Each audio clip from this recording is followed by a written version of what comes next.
यहाँ की मिट्टी में किसी के बाप का हिंदुस्तान थोड़ी है, किसी बाप की दिल्ली थोड़ा ना। हमारी वोट लेके बैठे ना, दिल्ली देश की राजधानी हो, हमारे अब इतने है जितना सरकार का है और किसी का है। मैं आपको बता दूं ये कानून के बारे में थोड़ा सा, मिर्जा गालिब ने कहा था कि जला जो जिस्म दिल भी जला होगा, कुरेदते हो राखिया जुस्तजू क्या है, ये तरीका क्या है। एनुअली 12,500 किसान सुसाइड करते हैं according to National Crime Record Bureau. 1995 से 2015 तक 3 लाख किसानों ने सुसाइड की है। तो ये राख कुरेद रहे हैं, सुसाइड कर चुका है वो कि राख में कुछ ना बचाओ जी मास, ये बेचने जा रहे हैं। मैं कानून के बारे में थोड़ा शॉर्ट में बता दूं। पहला कानून क्या बोलता है, एपीएमसी से बाहर किसान अपनी फसलों को बेच सकता है। इस देश में 85% किसान ऐसे हैं जिसके 5 एकड़ से कम जमीनें हैं, 70% किसान ऐसे हैं जिसके 2 एकड़ से कम जमीन है। बोला कि प्राइस डिस्कवरी होगी, इंटरस्टेट मूवमेंट हो सकता है। आप मुझे बताओ 2 एकड़ वाला अपनी ट्राली भर कर रहना पंजाब यूपी से तमिलनाडु केरला बेचने जाएगा या लंदन अमेरिका बेचने जाएगा? कौन सा लॉजिक है ये, कौन सी रैशनैलिटी है, कितना ट्रांसपोर्ट कॉस्ट होगा उसका? दूसरा कानून कॉन्ट्रैक्ट फार्मिंग के बारे में बोलता है, उसके एक सेक्शन में लिखा है क्वालिटी ग्रेड एंड स्टैंडर्ड। समझ रहे हो बात को? पहले बोला जाएगा कि चावल इतना मोटा होगा, इतना पतला होगा, ऐसा कलर होगा। समझ रहे हो? ये खुला आसमान है, उसके नीचे फसल पैदा होती है। बाढ़, पानी, सूखा, आंधी, तूफान सब कुछ उसको असर करता है। अब मशीन तोड़ा ना कि मशीन में से निकला बिना डिफेक्ट के निकल आएगी। ये तो वही बात होगी, सरकार बोल रही कि पानी वाला जहाज उड़ेगा, हम बोल रहे हैं सर वो तैरता है, बोला नहीं उड़ेगा, वो उड़ रहा है ना पानी वाला जहाज। ये मर रहे हैं किसान, ये बकवास कर रहे हैं। तीसरा कानून क्या बोलता है कि एसेंशियल कमोडिटी एक्ट 1955 में नेहरू जी ने पास किया था, स्टॉक लिमिट लगाई थी। आज उसको स्टॉक लिमिट हटा दी है और बोला क्या है, किसान होल्ड करेगा। किसान के बारे में किसी ने कहा कि छत टपकती है उस किसान की, लेकिन फिर भी वो बारिश की दुआ करता है। उसके सिर पे छत नहीं है, फसल के लिए कहाँ से लाएगा छत? कौन सा लॉजिक है ये? है कोई रैशनैलिटी? बकवास कर रहे हैं, जमीनें बेचने जा रहे हैं। मैं हरियाणा से हूँ, वहाँ पे सॉइल का मुद्दा उठाते हैं। आप ये बताओ, हमारे पास जमीनें नहीं रहेंगे, पानी में डूब के मरना है क्या? पानी किसके लिए चाहिए? जमीन के लिए, खेती के लिए। आतंकवादी खालिस्तानी बोलते हैं। अगर हम आतंकवादी हैं तो आप हमारे बीच में ऐसे घूम सकते हो आतंकवादियों के बीच में? 70% देश की पॉपुलेशन एग्रीकल्चर पे डिपेंड करती है, तो 70% तो वैसे आतंकवादी हो गए। तो देशभक्त कौन है? आतंकवादी बताऊं मैं कौन है? साधु प्रज्ञा ठाकुर, जिसने 2008 में मालेगांव ब्लास्ट केस हुआ था, उसकी मेन एक्यूज्ड है। आतंकवाद के चार्ज हैं, वो पार्लियामेंट में बैठी है। समझ रहे हो? गोड से जिंदाबाद के नारे बताए, हमें आतंकवादी बोल रहे हैं। आतंकवादी, एक बात और बोल दूं मैं, आतंकवादी अगर हमें बोल रहे हैं तो 60 के डिकेड से पहले इंडिया फूड सिक्योरिटी में इंडिपेंडेंट नहीं था, भूखे मरते थे हम। 62 में चाइना से वार हार गए, 64 में फैमान आया, लाखों लोग मरे भूख से। जवान भी आ रहा था, किसान भी आ रहा था। लाल बहादुर शास्त्री जी ने नारा दिया, जय जवान जय किसान। 65 में ग्रीन रेवोल्यूशन आया। आज जो बफर स्टॉक के 9 में, इतनी मेहनत से हमने जमीन को सींचा था, बफर स्टॉक के 9 में खाने के लिए कम से कम होना चाहिए। 40 मिलियन टन के वो दुगना हो चुका है आतंकवादियों की वजह से।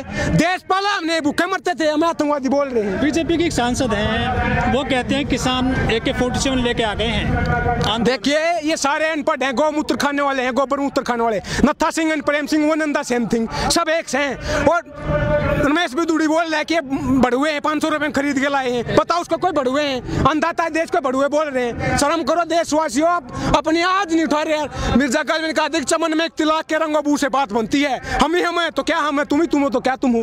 डेमोक्रेसी क्या होती है? People's government, government of the people, by the people, for the people. आज क्या हो रहा है? उल्टा हो रहा है, government of the capitalist, by the capitalist, for the capitalist. उद्योगपतियों को जमीनें बेच रहे हैं। लेकिन जो बड़े उद्योगपति हैं अडानी और अंबानी, वो कह रहे हैं कि इस पूरे किसान आंदोलन में हमको घसीटा गया है। हम किसानों से ना जमीन लेते हैं डायरेक्ट, ना अन्न लेते हैं। क्या कर रहा है? बता रूको 1991 में LPG के थ्रू इकोनॉमी को खोला था। क्या बोला था कि बाहर का इन्वेस्टमेंट आ गया, कंपनियां आएंगी, रोजगार मिलेगा, देश की ग्रोथ होगी, इकोनॉमी ग्रोथ होगी। आज उसका नतीजा ऑक्सफैम की रिपोर्ट आती है, 1% के पास देश का 60% धन है, देश के 10% के पास देश का 90% धन है। हम कहाँ हैं? हम कारखाने लगाएंगे? हम PhD करके आते हैं, BTech करके आते हैं, 10,000 की नौकरी देते हैं। 10,000 में ड्रेस नहीं आ रही, कपड़ा नहीं आता 10,000 में। मोदी जी कहते हैं पिंचर लगाने वाला भी रोजगार कर रहा है। क्या लगाने वाला? पिंचर जो लगाता है, पकौड़े तलने वाला। हाँ, आत्मनिर्भर बना रहे ना, फिर ताली ताली बजवा रहे हैं। एक ही थाली के बैंगन है, बकवास कर रहे हैं। पार्लियामेंट में 43% क्रिमिनल बैठे हैं। ADR की रिपोर्ट बताती है, association for democratic reform. Kuldeep Sengar rapist, Chinmayanand rapist, साधु प्रज्ञा आतंकवादी, वैसे बैठे हो पार्लियामेंट में, कानून बना रहे हैं हमारा, अपराधी हमारा कानून बनाएंगे तो ऐसे बनेगा, कानून मर रहे हैं ना लोग। गुरु तो आसाराम थे तो आप ही हो ना उन लोगों को। किसको तो पे चुन लिया उस टाइम पे, पता थोड़ा ना था भाई क्या ये ऐसा करेंगे। दूसरी बात, चुनने वाली बात वो आपको गलत लगेगा, लेकिन हमारे देश में एजुकेशन इतनी ज्यादा है कि जैसे इलेक्शन आएगा कोई हिंदू बन जाएगा, कोई मुसलमान बन जाएगा, कोई ब्राह्मण बन जाएगा, कोई जाट, कोई गुर्जर, कोई दलित, ये जाति पाति के आधार पे वोट देते हैं। शर्म करो आप, शर्म की बात है ये, एजुकेशन नहीं है। इलेक्शन आएगा तब भी इनके साथ मिलेंगे, भगत हैं चिंटू पप्पू पिट्ठू बन के बैठे भाई साहब, ये समझने की बात है। डेमोक्रेसी क्या होती है? डायलॉग, डिबेट एंड डिसेंट, एसएमटी ही डेमोक्रेसी है, यूज करो उसका। तो चुनाव जो होता है क्या विकास को भूल जाते हैं या फिर जातिवादी को लेकर चुनाव? मैंने बोला ना, वही तो हो रहा है, जाति के आधार पे टिकट देंगे, फिर क्या बोलते हैं कि भाई ये जाट नेता है, ये उत्थान करेगा मेरा।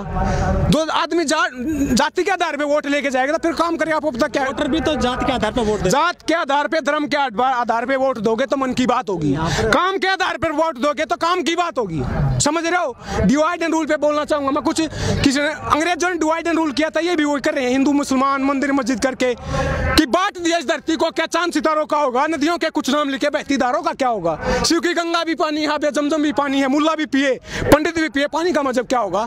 उन फिरका परस्तों से पूछो क्या सूरज अलग बनाओगे? एक ही हमेशा से सबकी क्या भी नहीं बनाओगे? नस्लों का जो करे बंटवारा, नस्लों का जो करे बंटवारा, रहबर काम का ढोंगी है। क्या खुदा ने मंदिर तोड़ी थी यार, हमने मस्जिद तोड़ी है। अगर स्टेट मंदिर बनवाएगा तो स्कूल, कॉलेज, यूनिवर्सिटी, हॉस्पिटल, सड़कें, बिजली, पानी ये कौन करवाएगा? इस देश में पहले भी मंदिर बने, सरकारों ने बनवाए हैं क्या? ये आर्टिकल 25 हमारे संविधान का बोलता है कि right to freedom to profess, propagate and practise any और not any religion of your choice. धर्म हमारा पर्सनल मैटर है, हमारा फेथ है, अपने आप चंदा इकट्ठा करके मंदिर बनवाएंगे, सरकार मंदिर बनवाएगी, स्टेट का कोई रिलीजन है क्या? तो सबसे पहले तो चंदा राष्ट्रपति जी ने दिया है, तो राष्ट्रपति क्या हमारा ही है? कौन है वो? किसान है क्या वो? नहीं, हमसे बीच से गया क्या? कैसे राष्ट्रपति चुना जाता सबको पता है, सब उनका है, वो तो एक रबर स्टैंप है, सब रबर स्टैंप उठा के लगा दी। आप मुझे बता दो एक भी कानून पे जिसमें राष्ट्रपति ने डिसेंट का भी यूज किया हो, अड़े हो कि नहीं गलत है, ये सारे कानून पे मोहर लगा देते हैं। पिट्ठू होते हैं सरकारों के राष्ट्रपति, देश का पहला नागरिक, गलत बोल रहा हूँ लेकिन पिट्ठू है भाई, पिट्ठू हैं। तो क्या आपको लग रहा है जनता को भी सुधरना चाहिए था? सुधरेगी कैसे? मेजी रेस्टोरेशन आया था 1860 के दशक में जापान में, छोटा सा देश है, खेती के लिए जमीन नहीं है, टापुओं का देश, आइलैंड पे बसा हुआ है। मेजी रेस्टोरेशन आया था, उससे इंडस्ट्रियलाइजेशन हुआ, देश को इतना पढ़ाई लिखाई, ह्यूमन डेवलपमेंट, एजुकेशन, हेल्थ पे इतना खर्चा किया कि छोटा सा देश है। ये जितने है ना दादागिरी के घूम रहे हैं, वर्ल्ड पावर बन के, घुमा के मारा था, घुमा के भगा यूएस को पीटा, पर्ल हार्बर पे अटैक किया, चाइना को हराया, रशिया को हराया, सारे देशों को घुमागा, छोटा सा देश है। ऐसे ही आज इजराइल पूरा मुस्लिम राष्ट्र, 60 मुस्लिम देश हैं, भगा के मारता है। ये लड़ाई की बात नहीं है, रिवेंज की बात नहीं है, रिफॉर्म की बात है, ये रिवॉल्यूशनरी थिंकिंग की बात है, क्रांतिकारी की बात है। भगत सिंह ने जो वो फांसी हो रही थी ना, उनके वकील ने आके पूछा था आप देश को क्या संदेश देना चाहोगे? उन्होंने कहा था कि साम्राज्यवाद मुर्दाबाद, इनकलाब जिंदाबाद। आज मैं बोल रहा हूँ कि पूंजीवाद मुर्दाबाद, इनकलाब जिंदाबाद। मैं क्या बोल रहा हूँ, आप काम की बात कर लो यार, मन की बात क्यों करते हो? काम की बात क्यों नहीं करते? खेती किसानी की बात क्यों नहीं करते? रोजी रोटी, कपड़ा, मकान, शिक्षा, स्वास्थ्य, बिजली, पानी, सड़कें, इसकी बात क्यों नहीं करते? आप खामी बता रहे हैं सरकार के, लेकिन जो रामदेव जी वो कहते हैं कि मोदी जी के अलावा कोई दूसरा विकल्प नहीं है देश में। अरे सलवारी बाबा, लाला बाबा, क्या बात कर रहे हो? जो सलवार सूट पहन के भाग गया वो हमारी बात करेगा?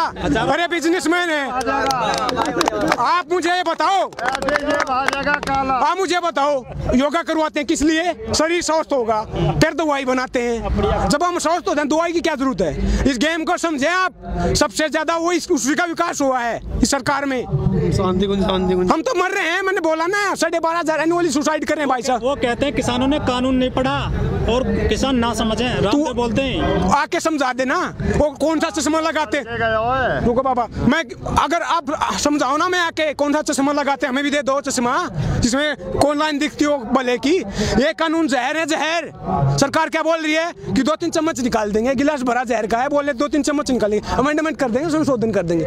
आप मुझे बताओ, 1 चम्मच हो, 1 गिलास हो, 1 बाल्टी हो, 1 चुटकी हो, जहर तो जहर होता है, खाते ही डेथ होती है, ये डेथ वारंट है। लेकिन सरकार कह रही है किसानों को अच्छे दिन आएंगे, इस कानून से लागत का 1.5 गुना मिलेगा, 2 गुनी हो जाएगी 2022 तक। अच्छा, APMC में खामियां बताई हैं। एक 2016 में थोड़ा डिटेल में बताऊंगा मैं। 2016 में ई नाम के वो लेके आए थे policy, electronic national agriculture market, उसमें क्या बोला था 2022 तक दुगुनी हो जाएगी। आज कितनी है? वो नेशनल मार्केट होगा, वो कहाँ गई पॉलिसी? वो फेल क्यों हुई? क्या कारण रहा?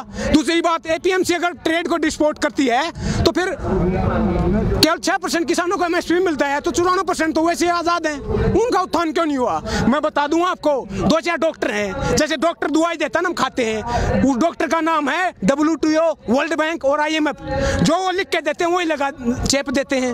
अपना तो दिमाग यूज नहीं कर रहे, गोबर मूत्र खा रहे हैं साले, समझ रहे हो? USA में एक किसान को 45 लाख रुपए सब्सिडी दी जाती है। लेकिन वो लोग कहते हैं कि मोदी जी का डंका बज रहा पूरे वर्ल्ड में। बज रहा है, अपने देश में तो बजाओ पहले। डंका किस चीज का बजता है? 19 करोड़ लोग भूखे सो रहे हैं, ग्लोबल हंगर इंडेक्स की रिपोर्ट आती है, 94वें नंबर पर है इंडिया। पाकिस्तान, बांग्लादेश और अफगानिस्तान से पीछे, आतंकवादी देशों से पीछे। ये डंका है क्या? कह तो रहे हैं कि हमने जो आसपास के देश अभी भी जीत रहे हैं वो। कहाँ? कल सर्वे आया, उसमें भी अभी भी उनके फैन फॉलोइंग बढ़। अरे सर्वे कहाँ आया है? ये बता दो, गोदी मीडिया में आया है? इंडिया टुडे ने बता दो कहाँ पे आया है? इंडिया टुडे ने कहा है कि सबसे अच्छे मुख्यमंत्री योगी जी हैं। प्रधानमंत्री जी नहीं, फिर वही तो बोल रहा हूँ मैं, बताया किसने है? इंडिया टुडे किसका? किसान का है क्या? हमारी बात करता है क्या? वो पिट्ठू बन के बैठे हैं, चिंटू है, चाटुकार है, वो पत्रकार नहीं है। सरकार की बात करते हैं, हमारी एक बंडल पे बिक जाते हैं यार, 2 रुपए की कौड़ी की औकात नहीं है, हमारी बात करेंगे वो। क्या लग रहा है? बात सुन के तो वोट देती है जनता। किसकी बात करेंगे आप? मुझे बताओ, डेमोक्रेसी के 3 स्तंभ होते हैं, 4 होते हैं, एग्जीक्यूटिव, लेजिस्लेटिव और जुडिशरी, चौथा होता है मीडिया। अब मोदी जी के बारे में मैं कैसे जानता हूँ, आप कैसे जानते हो? मेरी बुआ का लड़का है क्या? आपकी बुआ का लड़का है? मीडिया ने बताया ना, क्योंकि थाली लेकर उतारी, दिन रात भगवान बनाया, बना के नहीं बनाया, भगवान ने बनाया ना। तो मीडिया वाले जिसको चाहे चढ़ा सकते हैं, आपको भी चढ़ा सकते हैं, मुझे भी चढ़ा सकते हैं। तो मीडिया सही काम नहीं कर रहा क्या? काम की बात होनी चाहिए। मीडिया कहाँ काम कर रही है? मीडिया के बारे में कहा था कि वो बारी बारी से कर रहे हैं ना विकास, कि देश चलता नहीं मचलता है, मुद्दा हल नहीं होता उछलता है। जंग मैदान पे नहीं, मीडिया पे जारी है, आज मेरी तो कल तेरी बारी है, यही तो हो रहा है। चुन चुन के हमारे एक छज्जा टूट जाता है, उनको चुनने हो जाते हैं यार। और किसानों के पिपली में हाथ टूट गया, उसके लिए कोई एक आवाज नहीं उनके पास। अच्छा, आखिरी सवाल आपसे, अमिताभ बच्चन है, बॉलीवुड कलाकार हैं, वो किसान चैनल है जो उसके ब्रांड एम्बेसडर रहे हैं, लेकिन उन्होंने ट्वीट नहीं किया किसानों के लिए पूरे आंदोलन में। अरे ऐसे लोगों के में जो नौरतल तेल बेचते हैं, तेल उसी ऐसे लोगों के में आज से ये भी नहीं, हम अपनी आवाज उठाना जानते हैं। सपना चौधरी है, हाँ। वो भी काफी फेमस है, किसान के लड़के, किसान भी काफी डांस करते हैं उनके लेकर के, लेकिन वो भी ट्वीट नहीं कर रही है। वो किसके साथ है? बीजेपी के साथ है, उसकी पार्टी में जुड़ी हुई है, इलेक्शन में खड़ी हुई थी, नहीं खड़ी हुई थी उनके साथ, सबको पता है। वीरेंद्र सहवाग भी नहीं कर रहे हैं कोई ट्वीट। भाई मैं अब पूरे देश का चिट्ठा तो लेके बैठा नहीं, कौन क्या करा, कौन किस टाइम पे मुंह क्या। काफी ट्वीट करते हैं ना वो तो। मैं रिपब्लिक भारत वाला तो हूँ नहीं कि क्या कुछ टाइम पे छींक मारी, वो वही लेके घूमते ना, रिया ने छींक मारी, ब्रेकिंग न्यूज जोर से मारी, समझ रहे हो? मैं रिपब्लिक भारत से हूँ नहीं भाई, समझ रहे हो? बात क्या है कि काम की बात होनी चाहिए, खेती किसानी की बात है, लेकिन मैं शाम तक बोल सकता हूँ, क्योंकि किताब उठा रखी। भगत सिंह ने कहा था कि इनकलाब ने तो बम से आता है, न पिस्तौल से आता है, इनकलाब आता विचारों से, नॉलेज से, किताब से। ये किताब बोल रही है, ये बकवास नहीं बोल रही, गोबर मूत्र नहीं बोल रहा। तो मैं अपनी बात को खत्म करना चाहूंगा। भगत सिंह की कौम है ये, भगत सिंह के बगैर हम खत्म नहीं कर सकते। पीयूष मिश्रा जी ने कहा था कि वो काम भला का काम हुआ जिसमें चंद्रशेखर आजाद न हो, वो इसके भला का इसको जिसमें भगत सिंह की याद न हो। भगत सिंह की याद न हो और हम बात को खत्म कर दे, ऐसा नहीं हो सकता। भगत सिंह ने कहा था कि लिख रहा हूँ अंजाम जिसका कल आगाज आएगा, मेरे खून का एक कतरा इंकलाब आएगा। जोर से बोलना है, क्योंकि उसी भगत सिंह ने कहा था कि गूंगे बहरों को सुनाने के लिए धमाका जरूरी होता है, और ये आवाज धमाका है, पार्लियामेंट तक आवाज जानी चाहिए। गूंगे बहरे हो, इंकलाब, इंकलाब।